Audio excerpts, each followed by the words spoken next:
All right, yo, welcome back. Welcome back. All-Star weekend sucked. We're not even going to talk about it. Let's get right to it.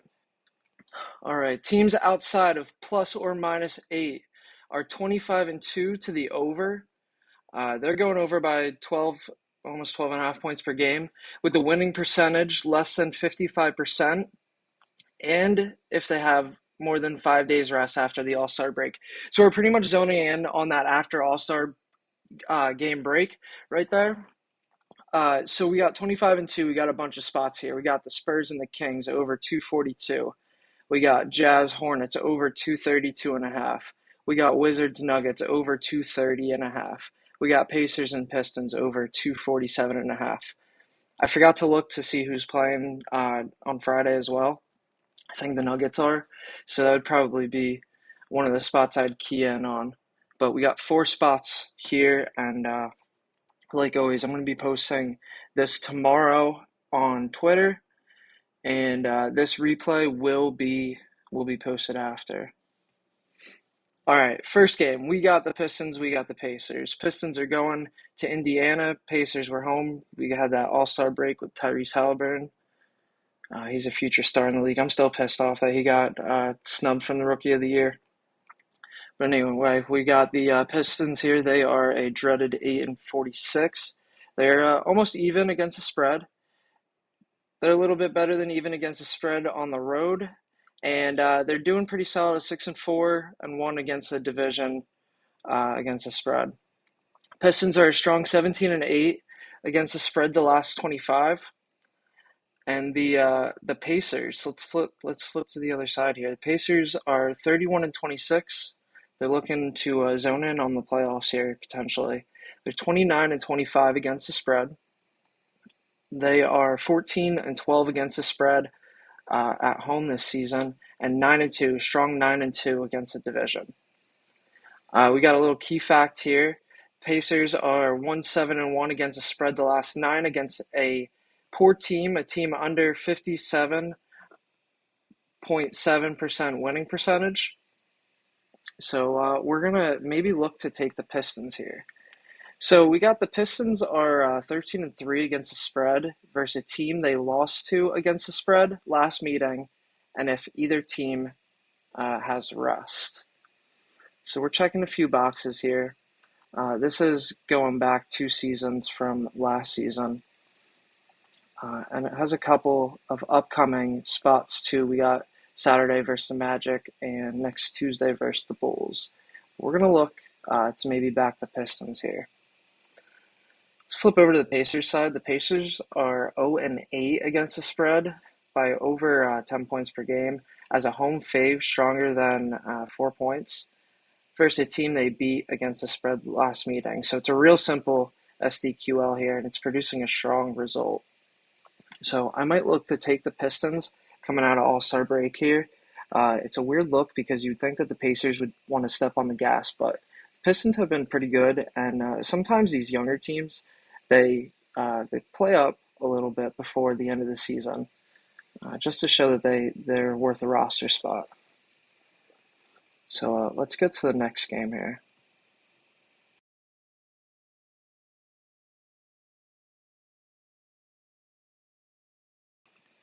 All right, we got the Rockets facing the Pelicans. We got a divisional matchup again. The Rockets here. The Rockets are 24-30 overall. They're 27-25 against the spread. Rockets stink on the road this season. They're only 5-21. I mean, this just has to do with that young team mentality. I gotta think. They're a decent 9-16 against the spread though on the road, and 6-4-1 against the spread on against the division. So their key fact is they're 3-11 against the spread on the road against a divisional opponent when both teams have rest. So we're going to flip over to the Pelicans. The Pelicans are a strong 33-22. They're 30-24 against the spread. They're 15-11 against the spread at home, but they're just a lowly 6-7-1 against the spread against the division. These Pelicans are a strong 10-2. This is going back a few years. They're 10-2 against as a strong fave against a divisional opponent that they beat by more than 10 points last meeting.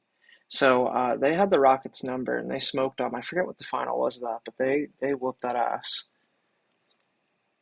And this is a spot where we're going to look to take the Pelicans, and this is a huge spot to fade the Rockets here. The Rockets are 0-11 against the spread as dogs on the road versus the West if they are on an ATS losing streak. So you can see that SDQL here.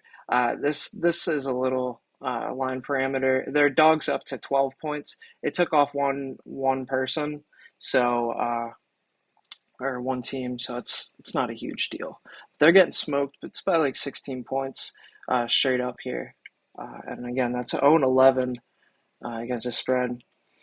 Yo, oh crap. We got the producer of my outro track up in this.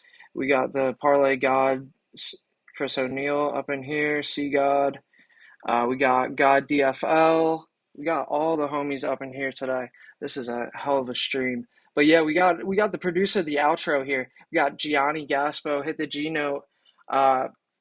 This dude is on Billboard charts. He is on Key Glocks, hit tracks. You got to check this kid out. He is fire. All right, back to the hoops. All right, we skipped that Pelicans, but you saw all that. It's no biggie here. All right, so the Clippers, we got 36-17 overall. They're 29-24 against the spread. That's counting a 15-12 mark on the road. We got 19-16. That says divisional. This should be conference, but that's a little whatever. 9 o'clock hiccup. Oh crap, we got Fosanity up in here too. We got the Thunder. They're 37-17 overall. They're strong 33-20 against the spread.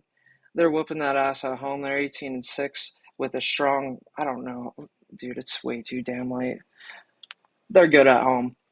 All right, so we got the reason that I'm staying off the sides here though, we got conflicting trends here. We got Thunder are a strong 14-4 against the spread. Last 18 against a team they lost to outright, and the Clippers are 12-2 on the road if they have a road game next. But we're going to play the over, so we're cheering for points here. We love points. We got Clippers are 12-0 to the over. This is almost 20 points per game versus, or as road dogs versus a team they were favorites against last meeting. So you can see that SDQL here. We got strong 12-0 over spot.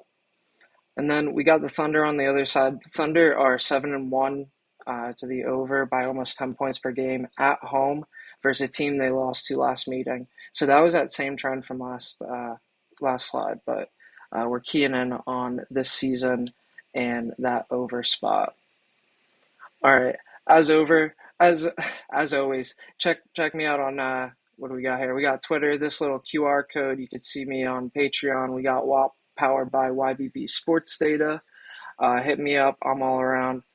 And thanks as always for watching.